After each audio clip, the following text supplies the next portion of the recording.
Assalamualaikum warahmatullahi wabarakatuh. Perkenalkan, nama saya Diaspita Chani Surajat, mahasiswa MBKM Pertukaran Pelajar antara Universitas Surya Kencana dengan Universitas Juanda Bogor. Di sini saya akan mereview hukum tata negara yang telah disampaikan oleh Dr. Haji Ahmad Jaka Santos SHLMM mengenai sistem hukum di Indonesia, yaitu mix law system, yaitu memuat ada civil law, di mana civil law itu mengenai tentang sejarah Indonesia yang pernah dijajah oleh Belanda. Kemudian sumber hukumnya itu merupakan undang-undang.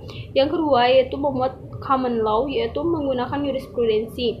Yang ketiga yaitu Muslim law, yaitu mayoritas agama di Indonesia itu merupakan Islam, hukum Islam di Aceh, dan pernikahan. Kemudian ada adat law, di mana hukum yang pertama di Indonesia itu merupakan hukum adat, yaitu hukum yang masih melekat dan turun-temurun. Kelemahan dari sistem hukum mixed law sistem ini yaitu tidak merasa keadilan, di mana tidak ada relevan atau tidak sesuai dengan KUH Perdata dan adat istiadat. Tujuannya yaitu restoratif justice, yaitu menimbulkan rasa jerak. Kemudian ada equality before the law, yaitu persamaan di hadapan hukum, yaitu di mana ada hak dan kewajiban.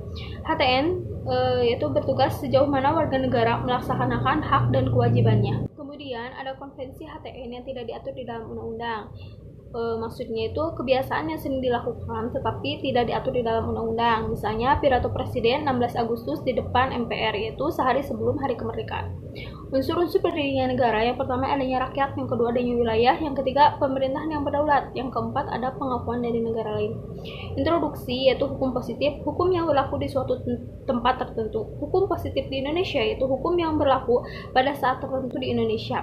Kemudian ada hukum tata negara, bidang ilmu hukum yang mencakup yang pertama itu tentang ajas-ajas dan pengertian dalam ketatanegaraan dan aturan-aturan dasar mengenai yang pertama struktur organisasi dan praktik ketatanegaraan, yang kedua hak dan kewajiban warga negara, yang ketiga hubungan antara warga negara dengan warga negara.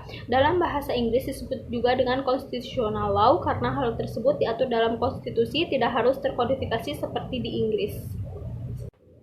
Hukum tata negara positif yaitu hukum tata negara yang berlaku pada suatu saat di tempat atau negara tertentu. Hukum tata negara di Indonesia yaitu hukum tata negara yang berlaku pada waktu tertentu di negara Indonesia.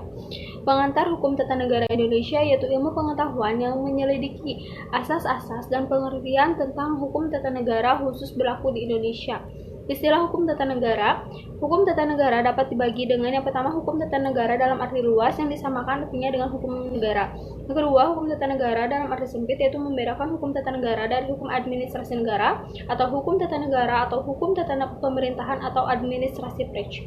Kemudian istilah dalam bahasa Latin itu ada Strafrecht, bahasa Belanda yaitu hukum tata negara, kemudian ada constitutional law yaitu dari Inggris, kemudian ada state law sebagai variasi dari istilah constitutional law dari Inggris. Ada hukum tata negara di mana menggunakan istilah Strafrecht bahasa Belanda, Strafrecht in Ruijsmergeen, hukum tata negara dalam arti luas, dan yang kedua ada Strafrecht in Engergeen yaitu hukum tata negara dalam arti sempit. Sekian dari saya, mohon maaf apabila ada kesalahan. Wassalamualaikum warahmatullahi wabarakatuh.